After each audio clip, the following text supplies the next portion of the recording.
الأصدقاء السلام عليكم. Bonjour ou bonsoir les amis. J'espère que vous allez bien. En tout cas, c'est ce que je vous souhaite et pour le meilleur de toutes les situations. Bienvenue sur votre chaîne Bled Magharibia qui attend comme toujours vos encouragements en la partageant auprès de vos connaissances et autour de vous, partout où vous y êtes. Mais surtout en vous y abonnant le plus nombreux possible pour y être informé avec les dernières nouvelles, bien évidemment, et en primeur. Un tout grand merci de nous recevoir chez vous et parmi vous. Cette 125e vidéo vient vers vous pour vous proposer ce qui fait débat habituel, c'est-à-dire tout simplement ce qui fait discussion à chacune de nos entrevues entre nous. Le CQFD de votre Bled Magharibia d'aujourd'hui vient vers vous et se penche sur ce secret de Polichinelle relatif au meurtre concerté et surtout prémédité selon de récentes révélations montrant et démontrant tous les coins et recoins de cette implication avérée des renseignements généraux, c'est RG donc, dans le meurtre atroce de ce jeune martyr algérien et en plein public. Et en plein jour, on peut y rajouter ici, on peut oser l'indiquer ainsi. En effet, les renseignements généraux, c'est RG donc, relevant de la Direction générale de la Sûreté nationale, ce fameux DGSN, à savoir la police algérienne, ont joué un rôle troublant, important même, dans le meurtre cruel et barbare, en tout terme de sauvagerie, de ce jeune bénévole, ce jeune Jamel Ben Smaïl, à l'Arba'a Nathirathan, dans la wilaya de Tizi Ouzou en Kabylie, qui ont confirmé de nombreux médias au cours de leurs investigations. Mais décidément, ces renseignements généraux algériens sont aussi à l'image de leur pseudo-président, désavoué une énième fois par l'Union européenne pour le plagiat d'une image satellite Copernicus. Donc, après ce petit avant-propos, revenons-en à notre sommaire de cette séquence. Et désormais, et surtout, effectivement, il est bien confirmé de ce secret de Polichinelle auprès de plusieurs sources avérées sécuritaires et policières que ce sont des éléments des RG, oui, des éléments des RG, renseignements généraux, relevant de la sûreté urbaine de l'Arba'a Nathirathan, qui ont procédé le mercredi 11 août dernier à l'arrestation de ce pauvre Jamel Ben Smaïl pour des raisons qui n'ont strictement aucun lien avec les origines criminelles des incendies de forêt en Kabylie, a-t-on pu confirmer au cours de récentes investigations. En effet, des éléments des renseignements généraux, c'est RG, surveillaient déjà depuis le mardi 10 août dernier les déplacements et autres mouvements de ce Jamel Ben Smaïl en Kabylie. Et ces éléments des renseignements généraux n'étaient pas en reste par ailleurs, puisqu'il s'intéressait à ce jeune homme de 35 ans en raison de son activisme en faveur du Hirak. Il était donc dans le collimateur de ces renseignements généraux et services de sécurité depuis de longs mois, à l'image de plusieurs centaines de militants actifs du Hirak, soupçonnés par les autorités algériennes d'appartenir, tenez-vous bien, à des organisations politiques classées comme terroristes depuis le 18 mai 2021. Et ces renseignements généraux ont appréhendé ainsi Jamal Ben Ismail au début de l'après-midi, le mercredi 11 août dernier, pour l'interroger sur les véritables motivations de son déplacement en Kabylie et les dessous de ses actions de bienfaisance.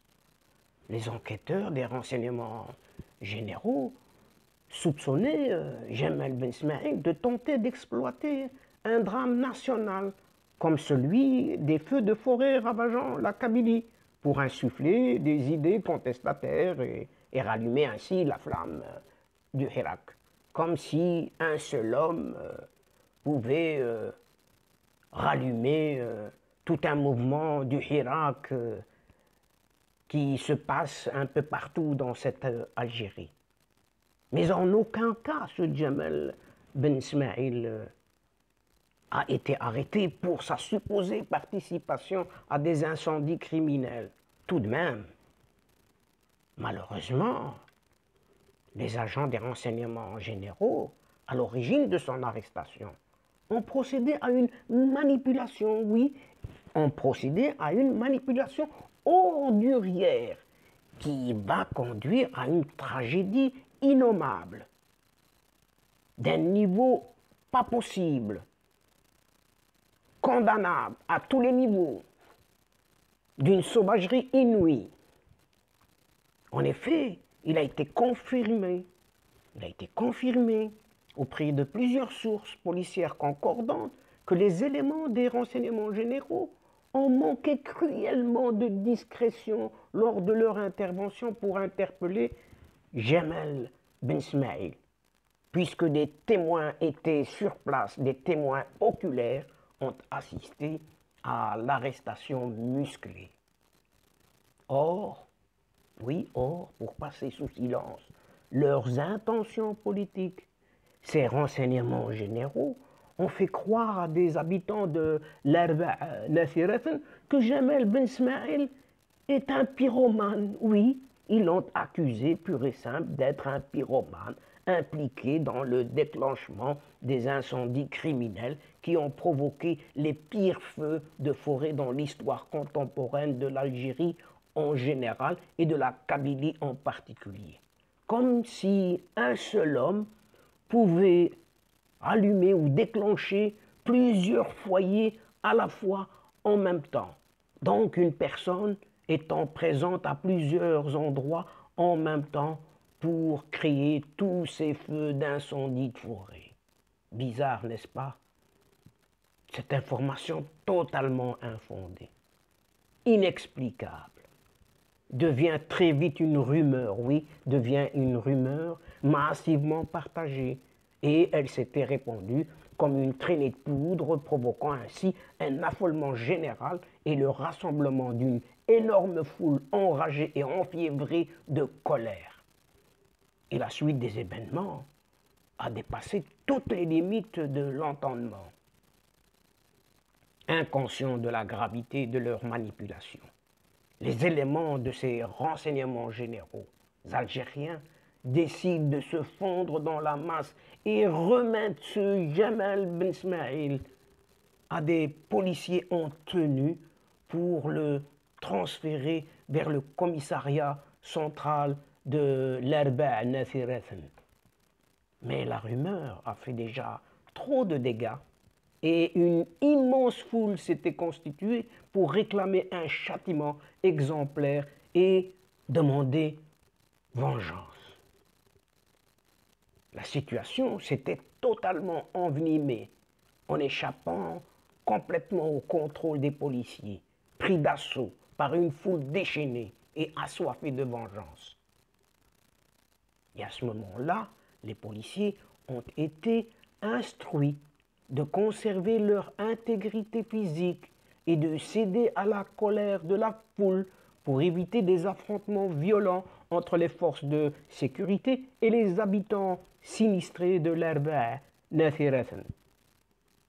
Et c'est ensuite, dans ces conditions troublantes, que l'infortuné, ou plutôt ce martyr de Jamal Ben Ismaïl, a été lynché et brûlé, enfin vif et en public, sans aucune intervention, ni des gens, ni des personnes, ni encore de la sécurité nationale. Pourtant, tout le monde était présent sur les lieux. Et les images ont circulé massivement sur les réseaux sociaux. Et toute l'Algérie se trouve en dernier lieu, mais vraiment en dernier lieu, horrifiée par tant de barbarie, de monstruosité, de sauvagerie et de terreur. Que pouvons-nous dire, simples citoyens, à un autre niveau, mais à la base, rien d'autre. En tout cas, tout simplement, Allah yarhamou wa yuwassa' alayh ya rabbil alamin. Amin. C'est le moins, mais c'est le moins que l'on puisse affirmer, ou du moins que l'on puisse lui invoquer auprès de Dieu Allah Ta'ala.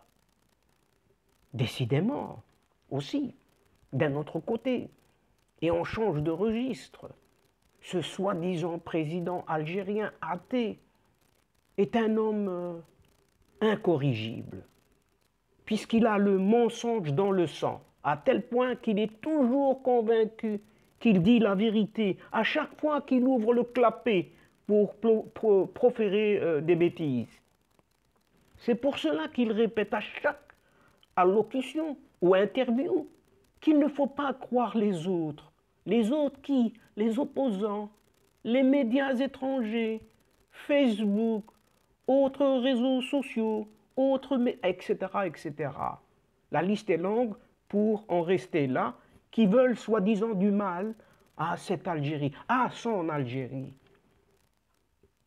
Cette puissance régionale, l'Algérie, à laquelle le monde entier reconnaît sa force de frappe.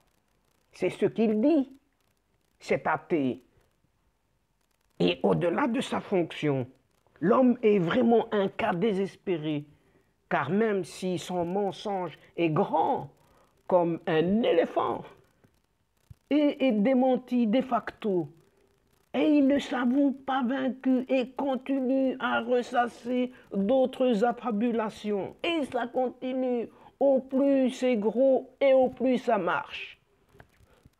Ce président, décidément, veut à tout prix démontrer que son Algérie est une puissance, qu'il n'hésite pas à bomber le torse, y compris en évoquant des cartes satellites. Oui, en évoquant des cartes satellites qui ne lui appartiennent pas. Et lors de son énième allocution qu'il a consacrée aux tragiques incendies en République kabyle, l'homme a sorti une image satellite montrant les feux de forêt dans cette région. Oui, il a sorti une image satellite montrant les feux de forêt dans cette région, comme si c'était son image. Et vous l'aurez deviné, bien évidemment. Ce n'est pas pour montrer l'ampleur de cette tragédie, non, humaine et écologique, mais pour dire que cette photo a été prise par un satellite algérien. Oui, un satellite algérien. Une photo prise par un satellite algérien. Je ne sais pas si vous croyez encore à cela. Et pour cause. Il paraît que l'Algérie est une puissance. Mais quelle puissance? Peut-être que c'est une puissance venue d'une autre planète. Peut-être. Mal lui en a pris cet athée, car cette fois-ci, au-delà du mensonge, il a fait du plagiat tout simplement en s'appropriant une photo satellitaire qui n'appartient pas à l'Algérie, mais à un autre organisme. Il s'agit malheureusement pour lui de la représentation de l'Union européenne en Algérie et qu'il a désavoué ipso facto sur son compte Twitter en précisant dans la journée du 12 août dernier que l'image satellite évaluant les dégâts consacrés suite aux feux de forêt enregistrés dans la région de Tizi Ouzou a été prise, écoutez bien, par le satellite européen Copernicus. Oui, ces images ont été prises par un satellite européen dénommé Copernicus. Ce n'est pas un satellite appartenant à l'Algérie de cet athée. Décidément, ce pseudo-président n'en a cure, puisque dans son discours télévisé, dans la soirée, il a repris la même image du satellite européen, en affirmant sans scrupule qu'elle a été prise par un satellite algérien. Il y tient, de toute façon, il y tient. C'est son image. C'est vraiment pathétique qu'un tel président tombe aussi bas jusqu'à devenir la risée des internautes, si ce n'est pas du monde entier. On raconte que lors d'une longue période de sécheresse, un éleveur, oui, un éleveur, vous écoutez bien, un éleveur, n'ayant pas de quoi nourrir sa vache, lui a mis une lunette verte sur ses yeux pour que cette vache croie qu'elle était en train de brouter de l'herbe. Et les caporaux en chef ne sont pas en reste. Donc ces caporaux en chef de l'Algérie ont fait donc porter à cet athée des lunettes vert kaki, encore plus vertes que les lunettes de la vache, pour qu'il n'y voit que du feu. Mais excusez pour ce jeu de mots. Et donc, chers amis, c'est ici que prend fin la séquence d'aujourd'hui, en prenant congé de vous, tout en félicitant chaleureusement et en remerciant vivement toutes les courageuses personnes qui combattent, qui se battent tous les jours, toutes les heures, en confrontant sans crainte la répression de ce